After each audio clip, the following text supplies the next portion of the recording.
Isteri balik keluar kepada rumah tanpa izin, nak pergi mana? Pasar malam. Suami kata jangan pergi juga. Derhaka.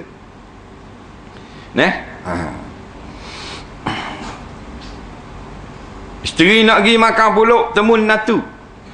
Suami kata tak usah pergi lah. Hari-hari ni sampai 3-4 tepat lah. Jadi setepat ni petang ni tak usah pergi lah. Pergi juga. Derhaka nama. Nampak? Sebab pergi makan puluk, orang puang ni bukan perintah syarak. Jadi bila tidak perintah syarak, kena tunggu izin suami. Suami tak izin, tak boleh pergi. Ayyuma mar'atin kharajat min baiti zawjiha bi ghairi iznihi. Mana-mana perempuan, Nabi kata isteri lah, yang keluar daripada rumah tanpa izin suami dia, la'anat hal malaikata hatta tarji', maka dia dilaknat oleh malaikat sampai dia balik semula ke rumah. Mana perjalanan dia makan puluk tu mal'unah, kena laknat, iaitu dijauhkan daripada rahmat. Itu maksudnya.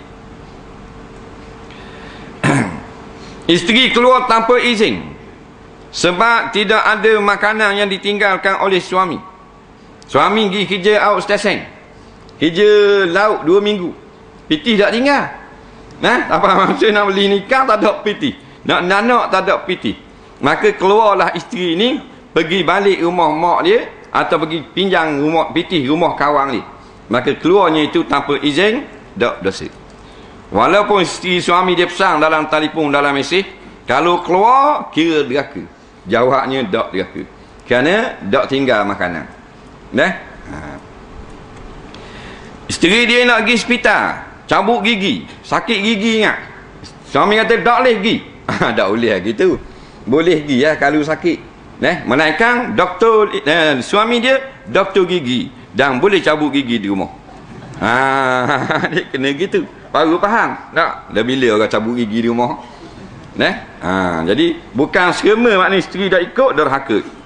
Tapi kebanyakan ni isteri yang ada ni derhakalah kepada suami. Bini tok imam pun derhaka. Bini tok bila pun derhaka. Bini tok guru derhaka.